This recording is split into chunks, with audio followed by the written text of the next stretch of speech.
حاضر ہو ہم ان کی بارگاہ. الحمدللہ السلام علی خاتم النبیین اما بعد فاعوذ باللہ من الشیطان الرجیم بسم اللہ الرحمن الرحیم الصلاۃ والسلام علیک یا رسول اللہ وعلی آلک واصحابک یا حبیب اللہ الصلاۃ والسلام علیک یا نبی اللہ وعلی آلک واصحابک یا نور اللہ. مدنی چینل کے ناظرین، پروگرام دارالفتاء اہل سنت میں آپ کو خوش آمدید کہتے ہیں، مرحبا کہتے ہیں. اللہ پاک ہم سب کو علم نافع عطا فرمائے اور جو کچھ علم دین کی باتیں سیکھے سمجھیں، اللہ تعالی ہم سب کو ان پر عمل پیرا ہونے کی توفیق عطا فرمائے. ہمارے پیارے نبی صلی اللہ تعالی علیہ وآلہ وسلم کا فرمان عظمت عالی شان ہے، زینوا مجالسکم بالصلاۃ علیہ فإن صلاتکم علیہ نور لکم یوم القیامہ. اپنی مجلسوں کو مجھ پر درود پڑھ کر آراستہ کرو کہ تمہارا مجھ پر درود پڑھنا قیامت کے دن تمہارے لیے نور ہوگا. صلو علی الحبیب صلی اللہ تعالی علی محمد صلی اللہ علیہ وآلہ وسلم. ناظرین کرام، اس پروگرام میں آپ بالکل ہمارے ساتھ شامل ہو سکتے ہیں. اپنے سوالات آپ ریکارڈ کروائیں اور ممکنہ صورت میں، بلکہ ہماری ترجیح اور کوشش یہی ہے کہ ناظرین کے جو براہ راست سوالات موصول ہوں ان کو پروگرام میں شامل کریں اور ان کے جوابات بھی آپ تک پہنچائیں. آج کے ہمارے پروگرام میں ہمارے ساتھ شامل ہیں شیخ الحدیث مفتی محمد حسان رضا عطاری صاحب، ان کو بھی خوش آمدید کہتے ہیں. کیسے ہیں مزاج گرامی؟ الحمدللہ رب العالمین علی کل حال. ماشاء اللہ. کچھ سوالات ہمارے پاس ریکارڈڈ صورت میں موجود ہیں، ویڈیو سوالات بھی ہیں، تو پہلے ہم اپنے پروگرام میں ان کو شامل کرتے ہیں. میرا نام محمد اسلم، میرا تعلق گھانچی پاڑا کراچی سے ہے. میرا سوال مفتی صاحب سے ہے، اپنا یا اپنی فیملی کا لائف انشورنس کروانا کیسا؟ جی، لائف انشورنس کروانا کیسا ہے؟ بسم اللہ الرحمن الرحیم. لائف انشورنس کروانے کی شرعاً اجازت نہیں ہے، اور یہ کئی شرعی طور پر خرابیوں کے اوپر مشتمل ہوتا ہے، اور بعض صورتیں اس کی سود کی ہوتی ہیں اور بعض ناجائز امور کے اوپر یہ مشتمل ہوتی ہیں. تو اس لیے اپنا یا اپنی فیملی میں کسی فرد کا لائف انشورنس کروانا یا ویسے ہی جنرل انشورنس کروانا یہ شرعاً جائز نہیں ہے. اگر کروایا بھی ہو تو اسے فوری طور پہ ختم کروانا یہ ضروری ہے. ٹھیک ہے. اچھا، لائف انشورنس تو اسی طرح بعض اوقات خود کا تو انتقال ہوا، اس کے بعد ان کی فیملیز کو اس کے اوپر ظاہر ہے اگر کسی نے 10 لاکھ بھرے تھے تو اس کو 30 لاکھ ہے، 35 لاکھ یا 40 لاکھ جو بھی ان کی پوری یہ ملتا ہے. اب وہ تو کروا کے چلا گیا جس نے کروانا تھا، انتقال بھی کر گیا، اب فیملی کے لیے بھی کچھ حکم بند ہے؟ ان کو صرف وہ رقم لینے کی اجازت ہے کہ جو اصل اس نے جمع کروائی تھی، یعنی یہ ان کے لیے حلال رقم ہوگی. باقی رقم وہ لے لیں گے اور اسے وہ شرعی فقیر کے اوپر بغیر ثواب کی نیت کے صدقہ کر دیں گے. کیونکہ یہاں پر ظاہر ہے کہ اگر یہ نہیں لیں گے تو وہ کمپنی اس کو اپنے پاس ہی رکھ لے گی اور اس کو اپنے کاموں میں یوٹیلائز کرے گی. تو ویسے یہ جائز نہیں ہے کہ اس طریقے سے کروایا جائے، لیکن اب چونکہ وہ دنیا سے رخصت ہو گیا، بندہ ختم کروا نہیں سکتا، اصل رقم اس کی اس کے اوپر موجود ہے، تو جو اس کی اصل رقم ہے وہ تو ورثہ کی ہو جائے گی، وہ تقسیم ہو جائے گی. لیکن اب جو اوپر رقم دی گئی ہے وہ سود کی رقم ہوگی، اور اس رقم کو بغیر ثواب کی نیت کے صدقہ کرنا یہ ضروری ہوگا، یعنی کسی ایسے کو جس کے اوپر زکوٰۃ لگتی ہو. لیکن اس کا معنی ہرگز یہ نہیں ہے کہ کوئی اس طرح کروائے اور اوپر کی رقم مل جائے تو اسے شرعی فقیر کو صدقہ کرتا پھرے. یہ مقصود شریعت نہیں ہے. یہ تو یہ کہ کسی نے اس طرح کا کام کر لیا اور پھر اسے احساس ہو گیا کہ یار یہ مجھ سے کیا ہو گیا، تو اب یہ حکم ہوتا ہے کہ جو رقم اوپر ملی ہے اس کو کسی شرعی فقیر کو صدقہ کر کے ثواب حاصل کر لے. ٹھیک ہے. یعنی اس میں نیت ثواب کے بھی وہ نہیں کریں گے؟ نہیں.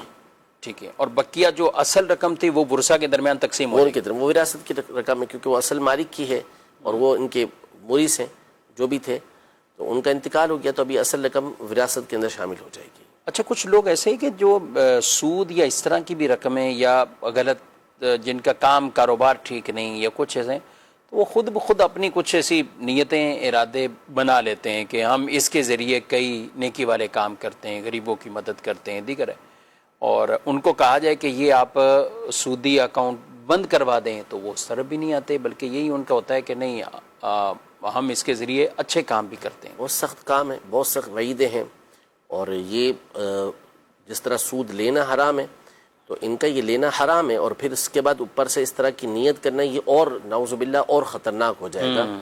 تو یہ تو کوئی بات ہی نہ ہوئی نا، یعنی یہ نیت ان کو اس گناہ سے نہیں بچا سکتی. نہیں، بالکل نہیں بچا سکتی.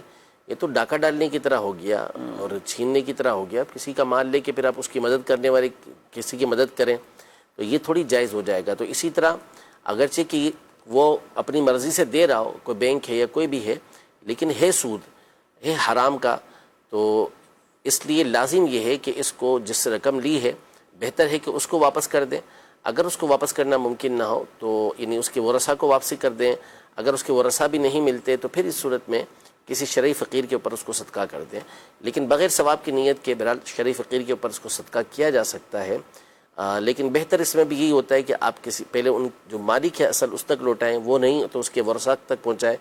ان تک بھی رسائی کسی صورت ممکن نہیں تو آپ کسی شرعی فقیر کو آپ صدقہ کر دیں. لیکن بہرحال کسی بھی صورت یہ چیز تو درست ہے ہی نہیں کہ اس نیت کے ساتھ رقم جمع کروانا یا نعوذ باللہ سود کی رقم لینا کہ اس کے ذریعے سے ہم کوئی نیکی کا کام کریں گے، حرام ہے. اللہ تبارک و تعالیٰ قرآن مجید فرقان حمید میں ارشاد فرماتا ہے کہ وَلَا تَيَمَّمُوا الْخَبِيثَ مِنْهُ تُنْفِقُونَ وَلَسْتُمْ بِآخِذِيهِ إِلَّا أَن تُغْمِضُوا فِيهِ. اے ایمان والو، یا ایھا الذین آمنوا انفقوا ما کسبتم ومما اخرجنا لکم من الارض. اے ایمان والو، جو تم پاکیزہ کماتے ہو، جو تمہاری پاکیزہ چیزیں، اس میں سے تم خرچ کرو، اور جو خبیث ہے، جو خراب چیز ہے، اس کا ارادہ نہ کرو کہ تم وہ لے کے اس کو پھر اللہ کی راہ کے اندر دے رہے ہو. جیسے گندی چیز تمہیں دی جائے اور تم نہیں لوگے، سوائے اس کے کہ تم اپنی آنکھیں جو ہے وہ موند لو اور اغماد نظر کر کے، صرف نظر کر کے اس کو لے لو تو ٹھیک ہے، ورنہ تم کبھی بھی کوئی گندی چیز نہیں لوگے. نبی کے پاک صلی اللہ تعالیٰ علیہ وآلہ وسلم نے ارشاد فرمایا کہ اللہ تبارک و تعالیٰ پاک ہے اور پاک ہی کو قبول کرتا ہے. اور اللہ نے مومنوں کو اسی بات کا حکم دیا جس کا حکم اللہ نے رسولوں کو دیا ہے، اور رسولوں کو اللہ پاک نے اس بات کا حکم دیا کہ یا ایھا الرسل کلوا من الطیبات، کہ اے رسولو پاکیزہ میں سے کھاؤ. تو مومنوں کو بھی اس بات کا حکم دیا گیا کہ انہوں نے پاکیزہ ہی کھانا ہے. ناپاکیزہ جو غلیظ ہے، جو خراب ہے، جو حرام ہے، اس کی طرف انہوں نے متوجہ بھی نہیں ہونا. اس کو اعلیٰ حضرت نے ایک مثال کے ذریعے سمجھایا. فتاوی رضویہ شریف میں 21ویں جلد کے اندر جب کسی نے یہ کہا کہ کوئی شخص جو ہے اگر حرام کے مال سے میلاد کرتا ہے تو یہ میلاد اس کا قبول ہوگا، مقبول ہوگا. یہ ایسے ہی ہے جیسے کہ کوئی بادشاہ کی یہاں ولادت ہو اور بادشاہ کے پاس کوئی شخص جو ہے امیر کبیر ہے تو بڑی سی بڑی سواری لے کر جا رہا ہے، اور کوئی غریب ہے تو وہ کوئی جو ہے وہ تربوز یا اس طرح کی کوئی چیز بھی لے کے جائے گا تو بادشاہ پھر بھی خوش ہوگا کہ چلو میرے بچے کی ولادت کے اوپر اپنی حیثیت کے مطابق لے کر آیا. تو بلا تمثیل انہوں نے کہا، اس شخص نے کہا کہ یہ اللہ پاک اس کے حرام مال کو بھی قبول کرے گا. تو اعلیٰ حضرت نے اس کو فرمایا کہ ایسا نہ کہو، بلکہ یوں کہو کہ بادشاہ کی یہاں ولادت ہو اور کوئی شخص گلاس کے اندر، بوتل کے اندر پیشاب لے جائے اور جا کے بادشاہ کو تحفہ پیش کرے کہ یہ آپ کے بیٹے کی خوشی کے اندر میں اس کو دے رہا ہوں، تو پھر دیکھیں بادشاہ اس کے ساتھ کیا سلوک کرے گا. تو ظاہر ہے کہ بادشاہ اس کو سزا دے گا. تو یہ جو اس راہ کے اندر خرچ کر رہے ہوتے ہیں اس طرح کا پیسہ مال جو ہے وہ ایسے ہی ہے کہ کسی کی خوشی کے اوپر وہ پیشاب بوتل میں بھر کے اس کو تحفے کے اندر دے رہے ہیں. تو ہرگز اس طرح کی اجازت نہیں ہے کہ بندہ سودی کام کرے، سودی مال اس کے پاس آئے اور پھر وہ کہے کہ میں اس لیے کام کرتا ہوں کہ اس کے ذریعے سے نیکی کے اندر میں اس کو استعمال کروں. نہیں، اللہ پاک کو نہ ہمارے حلال مال کی ضرورت ہے نہ حرام مال کی ضرورت ہے. ہم خرچ کرتے ہیں اللہ پاک کو راضی کرنے کے لیے، تو راضی اسی طرح سے کریں گے جس طرح اللہ پاک کو راضی کرنا یہ اللہ پاک نے ارشاد فرمایا ہے، جو اس کے حبیب پاک صلی اللہ علیہ وسلم نے ارشاد فرمایا. اپنی مرضی سے آپ راضی کرنے کے لیے نہیں بیٹھیں گے. جو شریعت مطہرہ کے اصول ہوں گے اسی کے مطابق آپ نیکی کے کام کریں گے تو ٹھیک ہوگا، ورنہ اپنی مرضی سے آپ ظہر کی 5 رکعتیں پڑھنا شروع کر دیں گے، عصر کی 5 پڑھنا شروع کر دیں گے، مغرب کی 4 پڑھنا شروع کر دیں گے تو آپ کی نماز ہی نہیں ہوگی. صحیح. اور اس طرح کے وہم وساوس میں بالکل پڑھنا بھی نہیں چاہیے. جو حکم شریعت غلطی ہوگی توبہ کریں اور اس چیز کو موقوف کر دیں، اور پھر اب جو اس کے بعد اس چیز کو یوں رپیٹ نہ کریں کہ یہ ہوتا رہے گا اور میں اس پیسے کو ان کاموں میں غریبوں کے اندر میں تقسیم کرتا رہوں گا. اس عذر کی بنا پر یہ لینا بہرحال کسی طرح بھی یہ جائز نہیں ہوگا. جی مزید سوال. اگر طواف کے دوران کسی بچے نے کپڑوں پر پیشاب کر دیا یا زخم سے خون نکل آیا تو کیا طواف نئے سرے سے کرنا ہوگا؟ برائے کرم جواب ارشاد دیجیے. جی، کپڑوں پر پیشاب کر دیا، یہ زخم تھا اور اس میں خون نکلا ہے. زخم تھا، خون نکلا، اگر خون نکل کر ایسی جگہ پر بہہ گیا کہ جس کا دھونا غسل یا وضو کے اندر فرض ہے تو اس صورت میں ظاہر ہے کہ وضو ٹوٹ گیا، اور جب وضو ٹوٹ گیا تو پھر آپ کا طواف کنٹینیو نہیں ہو سکتا. اب اگر آپ نے اکثر طواف کے پھیرے کر لیے، 4 پھیرے مثال کے طور پہ کر لیے ہیں تو پھر آپ وہیں سے آ کے وضو کر کے وہیں سے کنٹینیو کریں گے، اور اگر اس سے کم کیے ہیں تو پھر آپ کو اختیار ہے کہ چاہے تو وہیں سے کنٹینیو کریں یا پھر آپ ابتدا سے اسے شروع کریں. اور اب اس کو دیکھا جائے گا جو بچے نے پیشاب کر دیا ہے تو کتنے حصے کے اوپر اس کی ناپاکی ہوئی ہے. اگر تو معمولی سا چھوٹا سا کوئی حصہ ناپاک ہوا ہے تو پھر اس صورت میں تو آپ پھر بھی بہتر یہ ہے کہ آپ پاک کر کے ہی طواف کریں، کیونکہ آپ مسجد کے اندر ہوں گے اور مسجد کے اندر ناپاک چیز کو لانے کی بھی ممانعت موجود ہے، تو اس کو پاک کر لیں جا کے. اور اگر زیادہ ہے تو ناپاکی کی حالت میں کپڑا جو ہوتا ہے اگر اتنا ہے کہ جیسے نماز جس کی بنیاد پر دوبارہ پڑھنا پڑتی ہے تو اتنی کے ساتھ تو پھر آپ کو طواف کرنے کی بھی اجازت نہیں ہوگی. باہر صورت اسے پاک کر کے آئیں، پھر اس کے بعد دوبارہ طواف، یعنی جہاں سے طواف چھوڑا ہے وہاں سے طواف کرنا شروع کر دیں. ٹھیک ہے، یعنی جتنے چکر ہیں ان کو شمار کر سکتے ہیں. کر سکتے ہیں ان کو شمار یعنی اور 4 کر لی ہیں تو پھر تو شمار کرنا ہی پڑیں گے. ٹھیک ہے. اور اس سے پہلے کیا آپشن ہوتا ہے کہ نئے سرے سے کر لیں؟ جی آپشن ہوتا ہے اس کا بیان کیا نا کہ اگر 4 سے کم ہے تو چاہے تو وہیں سے شروع کریں، ٹھیک، چاہے جو تو وہ ابتدا سے شروع کر لیں. صحیح. یہ مزید سوال. ہمارے علاقے کا یہ ایک رواج ہے کہ ہم سال کے پورے دانے لے لیتے ہیں، اور ہم نے سال کے دانے لے لیے، اس کے بعد کسی شخص نے ہمیں بطور امداد کچھ دانے دیے ہیں، کیا ہم وہ دانے استعمال کر سکتے ہیں؟ کیا وہ لینا جائز ہے یا نہیں؟ جی سمجھ نہیں دانے کچھ سال کے دانے ہیں اور پھر اس کے بعد کچھ امداد کے طور پہ. سوال بالکل واضح نہیں ہو رہا کہ انہوں نے پوچھا کیا. دوبارہ چلائیں، ریپیٹ کریں.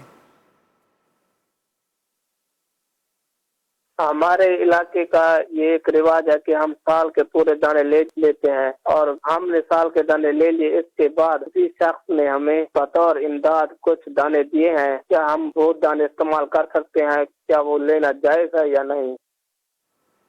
جی اب کہاں سے یہ لیتے ہیں، کس طرح ان کو امداد کے طور پہ کہہ رہے ہیں؟ ہم نے سال کے لے لیتے ہیں اور اس کے بعد بھی کچھ امداد کے طور پہ یہ ہمیں وہ اناج یعنی گندم وغیرہ دانے دائر وہ تو واضح ہے. یہ ممکنات میں سے ہے.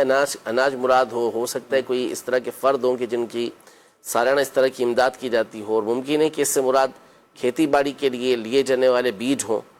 تو بہرحال آپ کا سوال جو ہے وہ واضح نہیں ہے، سمجھ نہیں آ رہی کہ آپ کہنا کیا چاہتے ہیں، تو آپ تھوڑا واضح کر دیں، اس کو مفصل کر دیں تو انشاءاللہ آپ کو پھر تفصیل کے ساتھ جواب دیا جا سکے. دارالتحریر سنت کا نمبر اپنے پاس رکھ لیں، اور ہو سکتا ہے آپ نے بعد کا سوال کرنے والا تو یہ سمجھتا ہے کہ وہ اپنے علاقے اور اپنے اس جگہ کو دیکھ رہا ہوتا ہے، اور آپ نے یہاں پر ایک ظاہر میڈیا پر اور ایک چینل پر سوال کر رہے ہیں تو اس کو دیکھنے والے گاؤں دیہات کے بھی لوگ ہوں گے اور شہری زندگی کے بھی، لیکن سوال واضح ہوگا تو ظاہر علم دین ہے، سب کو سیکھنے کو ملے گا، اور اچھا سوال اس پہ انشاءاللہ اجر بھی ملے گا، ثواب بھی ملے گا.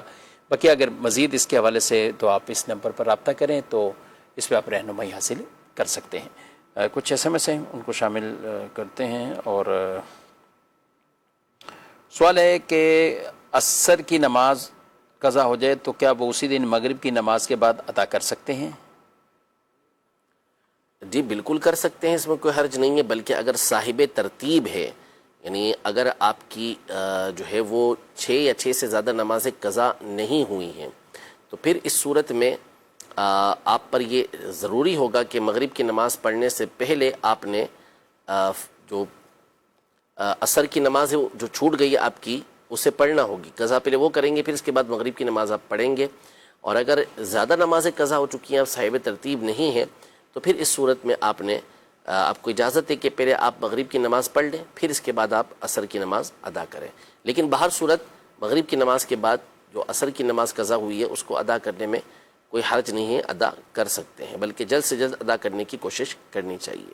ٹھیک ہے. ایک سوال ہے، اور لیکن موقع کی مناسبت ہمارے شہر یا کراچی شہر یا پاکستان کے اعتبار سے تو نہیں ہے.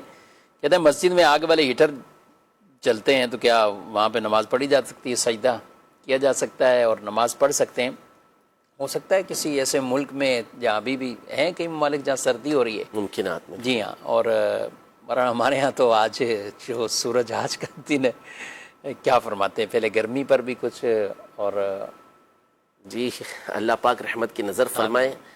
لا الہ الا اللہ. آج بہت گرمی ہے، اللہ پاک ہم سب کو آمین محشر کی جہنم کی گرمی سے محفوظ رکھے. آمین آمین. بچوں کے حوالے سے بھی ظاہر ہے، بچے بھی اور دوپہر کے ٹائم مدارس کے بچے بھی، ان کو بھی اپنے حفاظتی معاملات ان کا جو اصل میں ویسے تو بہت سارے اس کے لیے میسیجز چلتے رہتے ہیں. امیر سنت کے بھی گرمی کے سے بچاؤ کی مدنی پھول پر رسالہ پورا ایک موجود ہے، اسے بھی حاصل کریں اور اپنے اپنے طور پر احتیاط بھی بڑھتے ہیں. ظاہر ہے کہ ہمارے ملک کی جو بجلی کی کنڈیشن ہے وہ بھی سب کے سامنے، لوڈ شیڈنگ بھی ہوتی رہتی ہے، تو پھر نتیجہ یہ نکلتا ہے کہ اور زیادہ آزمائش کے اندر بعض اوقات لوگ آ جاتے ہیں.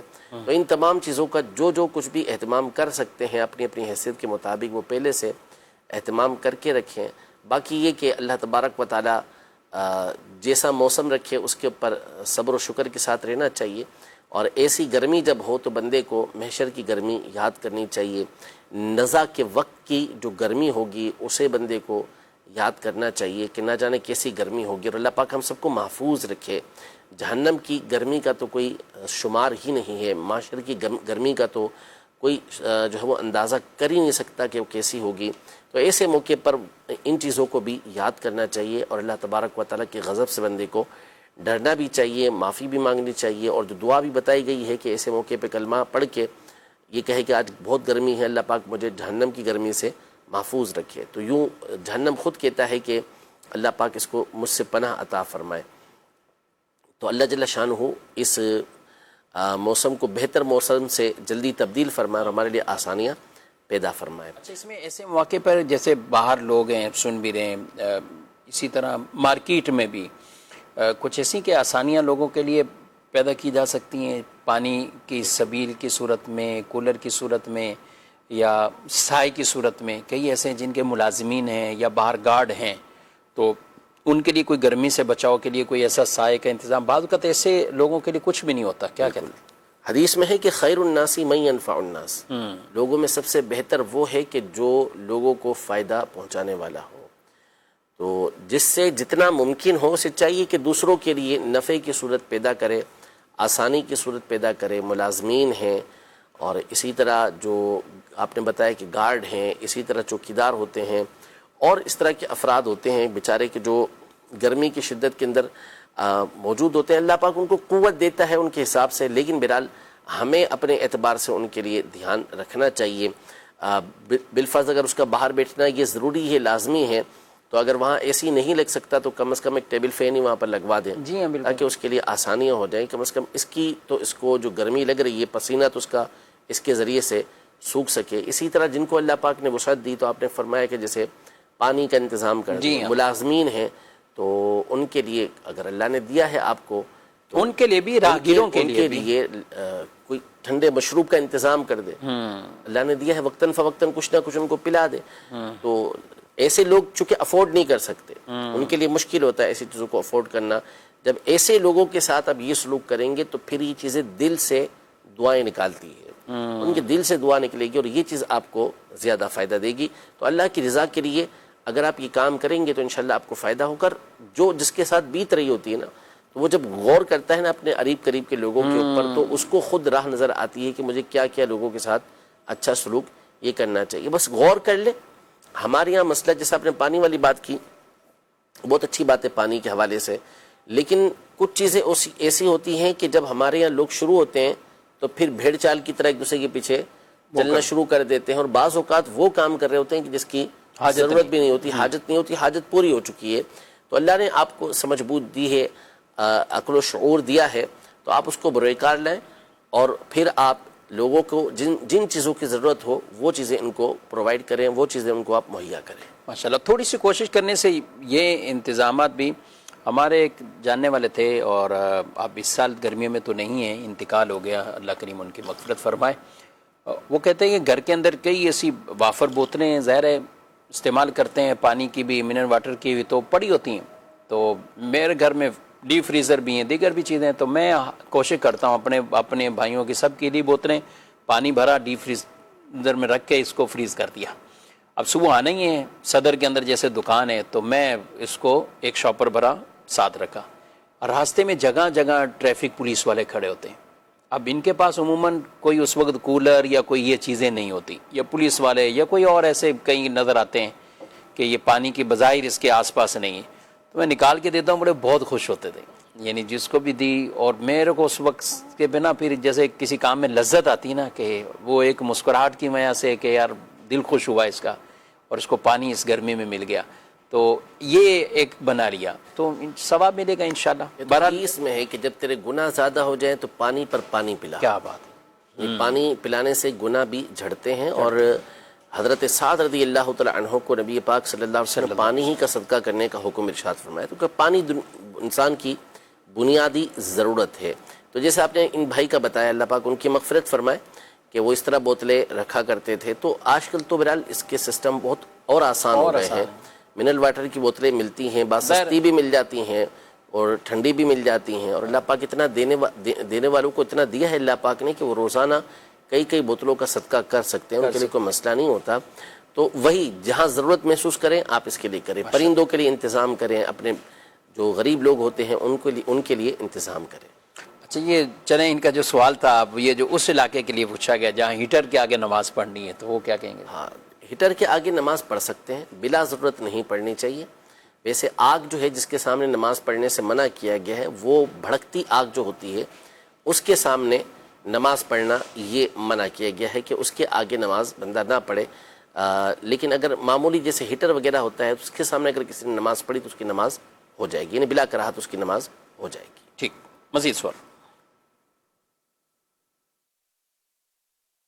مفتی صاحب سے میرا یہ سوال ہے کہ دیگر اقوام کو تو سزا مل جاتی تھی، لیکن جب کفار نے نبی پاک علیہ الصلوۃ والسلام سے کہا کہ آپ جو ہے وہ دعا کریں اور ہمیں عذاب مل جائے، تو اللہ پاک نے فرمایا کہ ہماری یہ شان نہیں کہ آپ کی موجودگی میں ان پر عذاب نازل کریں. اس آیت مبارکہ کا کیا مطلب ہے، اور اس طرح کفار کو عذاب اجتماعی طور پر کیوں نہ ہوا، اس حوالے سے ارشاد ہے.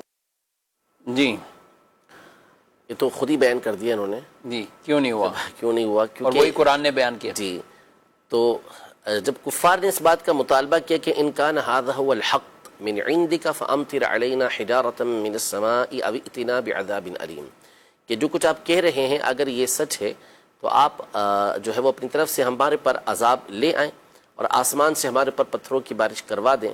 تو اللہ پاک نے رحمت عالم صلی اللہ تعالیٰ علیہ وسلم کی شان یہ بیان کی، فرمائی کہ وما کان اللہ لیعذبہم وانت فیہم، کہ اے محبوب جب تک آپ ان کے درمیان تشریف فرما ہیں اللہ پاک کی یہ شان نہیں کہ ان کو عذاب دے. تو یہ رحمت عالم صلی اللہ تعالیٰ علیہ وآلہ وسلم کی رحمت عامہ ہے جو ان کفار کو یہ نصیب ہوئی کہ اجتماعی طور پر ان کو تباہ و برباد نہیں کیا گیا. ورنہ جو سنت باری تعالیٰ پچھلی قوموں کے اندر رہی، جو طریقہ کار رہا، وہ یہی رہا کہ جب انہوں نے اپنے نبی علیہ السلام کو جھٹلایا تو اللہ پاک نے اس قوم کو تباہ فرما دیا. پھر نبی پاک صلی اللہ علیہ وسلم کی رحمت ایسی ہے کہ حضور پاک صلی اللہ علیہ وسلم کو جو معجزے عطا کیے گئے وہ علمی معجزے زیادہ تر عطا کیے گئے، اور وہ ایسے معجزے تھے کہ جس میں اللہ تبارک و تعالی نے رحمت رکھی ہوئی تھی. ایسے معجزے نبی پاک صلی اللہ علیہ وسلم نے جو دکھائے ان میں اجتماعی طور پہ معجزے نہیں دکھائے. جیسے پچھلی امتوں میں ہوتا تھا کہ ان کو اجتماعی طور پر ایک معجزہ عامہ دکھایا جاتا تھا، اور پھر جب وہ اس کا انکار کرتے تھے تو پوری قوم کو تباہ کر دیا جاتا تھا. لیکن نبی پاک صلی اللہ علیہ وسلم کے معجزات کے اندر بھی یک گونا رحمت یوں موجود ہے کہ آپ کے معجزات اس طرح کے ہیں کہ اجتماعی انکار وہاں پر نہیں ہوا. جیسے معراج کروائی گئی تو دن میں نہیں کروائی گئی، کہ دن میں اگر ہوتی تو سب دیکھتے اور سب دیکھ کے انکار کرتے تو سب کو تباہ کر دیا جاتا. معراج رات میں ہوئی. شق قمر کا واقعہ ہوا تو وہ رات کے اندر ہوا، جو چند افراد موجود تھے ان کے درمیان ہوا. اسی طرح سورج پلٹانے کا واقعہ ہوا تو وہ چند افراد موجود تھے ان کی موجودگی کے اندر ہوا. تو ایسے معجزات نبی پاک صلی اللہ علیہ وسلم نے ان کا اظہار نہیں فرمایا کہ جس کے انکار کی بنیاد پر پھر پوری قوم کو تباہ کر دیا جائے. اس لیے کہ اللہ پاک نے نبی پاک صلی اللہ علیہ وسلم کو نبی آخر الزماں بنا کر بھیجا، آپ پر نبوت کے دروازے کو بند فرما دیا. آپ کے بعد کوئی دوسرا نیا نبی نہیں آ سکتا. تو اب آگے قیامت تک جو امت ہے وہ آپ کی امت ہے. ایک امت دعوت ہے, ایک امت اجابت ہے. امت اجابت وہ کہ جس نے نبی پاک صلی اللہ علیہ وسلم کی لائی ہوئی دعوت کو قبول کیا اور نبی پاک صلی اللہ علیہ وسلم پر ایمان لے کر آئے, تو ان کو امت اجابت کہتے ہیں.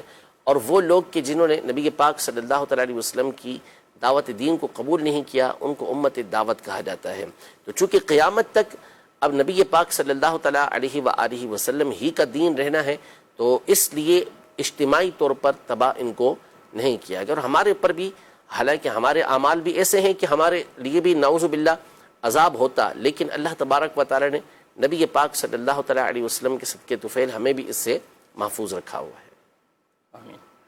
جی مزید سوال.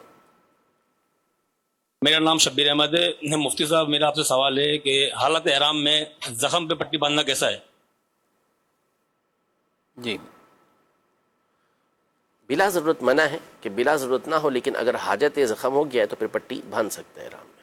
پھر پٹی باندھ سکتے ہیں. پھر اس میں غیر اختیاری جرم اور کفارے کے طور پر ہوگا اس نہیں میں. دیکھتا ہوں اس کو. جی ہاں. جی مزید. میرا نام شاہد اقبال ہے اور میرا مفتی صاحب سے یہ سوال ہے, گھر میں مور, طوطا یا کوئی اور جانور یا پرندہ پال سکتے ہیں؟ کوئی جانور, کوئی پرندہ, چلے مور طوطا تو انہوں نے کہا ہے, اس کے علاوہ جانور اور پرندہ؟ ایسے جانور اور پرندے کے جو انسان سے مانوس ہو جاتے ہیں ان کو پالنے کی اجازت ہے, ان کے ذریعے سے انسیت حاصل کرنے کی اجازت ہے. جیسے مور کی آپ نے بات کی, طوطے کی آپ نے بات کی, مینا ہے, اسی طرح چڑیا ہے, کبوتر ہے, یہ پرندے جو ہیں یہ مانوس ہو جاتے ہیں. اسی طرح بلی ہے, بکری ہے, ہرن ہے, یہ انسان سے مانوس ہو جاتے ہیں, انسان کے ساتھ رہنا شروع کر دیتے ہیں اور انسان کو ان سے انسیت حاصل ہوتی ہے. تو اس لیے ان کو پالنا گھر میں یہ جائز ہے. البتہ اس میں شرط یہ ہے کہ ان کا بھرپور ان کا خیال رکھنا ہے, ان کے کھانے پینے کا لحاظ رکھنا, خیال رکھنا یہ بہت ضروری. حتیٰ کہ یہاں تک فرمایا کہ 70 بار دن میں ان کو کھانا پیش کرے, کیونکہ 70 بار سے مراد بار بار کھانا پیش کرے. ظاہر ہے کہ یہ بول نہیں سکتے, بتا نہیں سکتے بھوک کے حوالے سے, تو اس لیے بار بار ان کو کھانا پیش کرے کیونکہ بھوکے ہو سکتے ہیں. لیکن ایسے جانور کہ جو انسیت نہیں رکھتے, مانوس نہیں ہوتے, یا جن کو پالنے کی شریعت مطہرہ نے ممانعت فرمائی ہے, جیسے خنزیر ہے نعوذ باللہ, اسی طرح کتا ہے, شوقیہ طور پہ لوگ پالتے ہیں اور اسی کو زیادہ پالتے ہیں, یہ حرام ہے, اس کی شرعاً اجازت نہیں ہے. اور اس کی بنیاد پر بندے کے اجر میں سے روزانہ ایک ایک قیرات یہ کم ہو رہا ہوتا ہے. یعنی بہت بڑی تعداد کے اندر اگر اس کے پاس مقبول ثواب ہے تو وہ بھی جا رہا ہوتا ہے. رحمت کے فرشتے بھی گھر کے اندر داخل نہیں ہوتے. تو آج کل ہمارے یہاں تو بہرحال عجیب و غریب رواج پڑ چکا ہے, انگریزوں کو دیکھتے ہوئے, ان کے پیچھے چلتے ہوئے, کہ عجیب و غریب قسم کے جانوروں کو پالا جاتا ہے جن کے پالنے کا کوئی تصور تک نہیں ہوتا. اور بعض تو ان میں سے وہ ہوتے ہیں کہ جن کو شریعت مطہرہ نے فاسق یعنی موذی قرار دیا ہے اور ان کو بھی وہ پال رہے ہوتے ہیں, تو ان کو پالنے کی شرعاً یہ اجازت نہیں ہوتی. صحیح.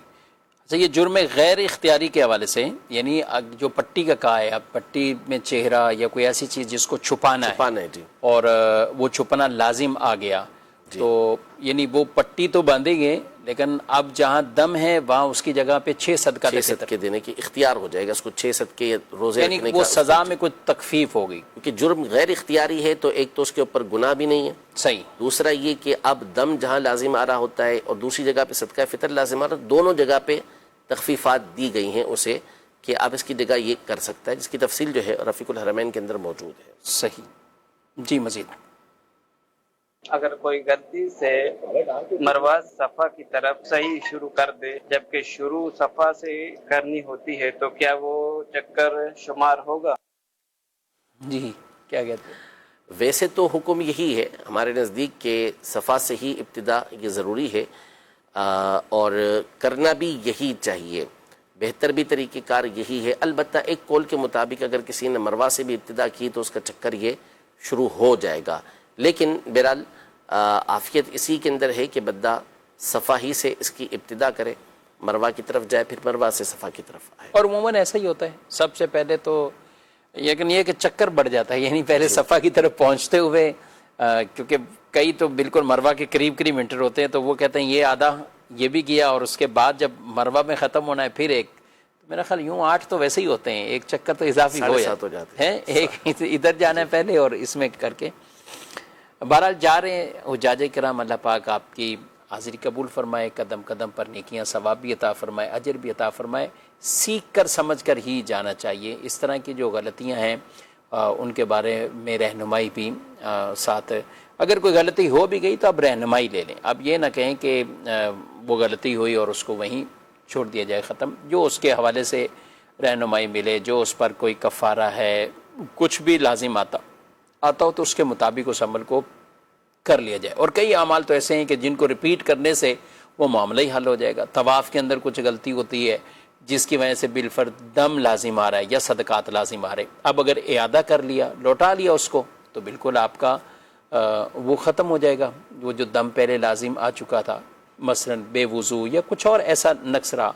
تو اس طرح کئی اعمال تو وہ ہیں کہ رہنمائی سے فائدہ ہی ہو جاتا ہے، اور بر وقت لیں گے تو انشاءاللہ حج کے مواقع میں تو یہ جو چانس ہے ریپیٹ کرنے کا، تو اس میں بھی ایک آسانی رہتی ہے۔ دارالتعلیم سنت کا نمبر جو عمومی نمبر ہے وہ بھی اپنے پاس رکھیے، اور بالخصوص حج کے حوالے سے حج AI ایجنٹ جو دارالتعلیم سنت کی طرف سے باقاعدہ سروس کا آغاز کیا گیا، اور اس کے اوپر الحمدللہ یہ کثیر شاکان رسول اور حجاج کرام، آپ یہ نمبر دیکھ رہے ہیں، ملاحظہ فرما رہے ہیں، اس نمبر پر آپ رابطہ کر سکتے ہیں، یہ نمبر آپ سیو رکھیے، اور کوشش تو یہی ہوتی ہے اس نمبر پر آنے والے سوالات ان کو بر وقت یعنی کچھ ہی گھنٹوں میں جواب دے دیا جاتا ہے۔ اگرچہ سافٹ ویئر کے ذریعے مفتیان کرام جو جواب بھیجتے ہیں دیتے ہیں، اور سافٹ ویئر کے ذریعے پھر آپ کو وہ پہنچتا ہے، تو کچھ اس میں پروسیس میں ظاہر ہے 12 گھنٹے بھی عین ممکن ہے لگ جاتے ہوں، اور لگ بھی رہے ہیں، لیکن آپ بھیجتے رہیں گے تو انشاءاللہ رہنمائی بھی یوں ایک آپ کو اپنا شرعی مسئلہ بھی، اور یہاں پر اس سافٹ ویئر کے ذریعے کئی ایسے مسائل جو پہلے سے ہی سیو ہیں، تو آپ وہ کلک کریں گے تو آپ کو باقاعدہ ہو سکتا ہے کہ پہلے بھی وہ جواب دیے جا چکے ہوں، تو وہ پڑھنے کو بھی آپ کو مل جائیں گے۔ تو مقصد وہی ہے کہ درست علم سیکھ کر حج عمرہ کریں گے تو انشاءاللہ اجر بھی پائیں گے، ثواب بھی پائیں گے، اور غلطیوں سے بھی بچیں گے۔ اللہ تعالیٰ مبرور حج کی سب کو سعادتیں عطا فرمائے، جتنے بھی جا رہے ہیں رب تعالیٰ سب کو مبرور حج کی یہ توفیق اور سعادت عطا فرمائے۔ جی مزید کون؟ مفتی صاحب کی بارگاہ میں عرض ہے، جس جانور کے سینگ نہ ہو کیا اس کی قربانی کر سکتے ہیں؟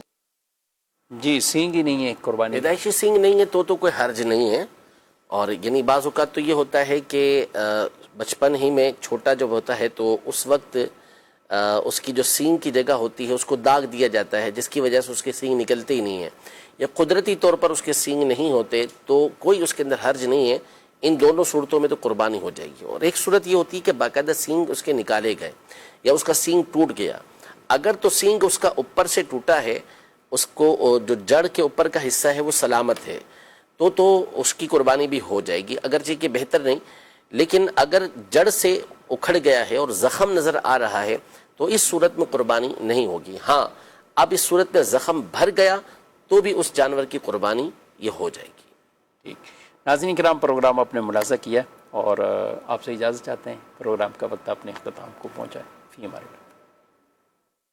ہادیو رہنما ہمارے علماء، ہو کبھی درپیش جو کوئی مسئلہ، پوچھ لیں حاضر ہوں ہم ان کی بارگاہ۔